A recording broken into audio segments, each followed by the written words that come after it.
Həyatla bağlı bütün inanclarımızı uşaq yaşımızda alırıq.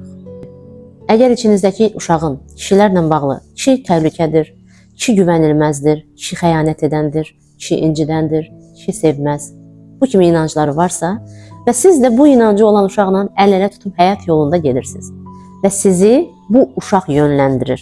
Siz bu həyat yolunda gedirsiniz, baxırsınız ki, sağda sevən kişi var, solda dəyər verən kişi, azadlıq verən kişi var. Avtomatik olaraq yönəlmək istəyəcəksiniz. Amma imkan verməyəcək. Sizi əlinizdən tutub sürükləyərək o dəyər verməyən, o qısıtlayan, o sevməyən kişiyə götürəcək. Bunun yüzlərlə, minlərlə nümunəsi var gerçək həyatda.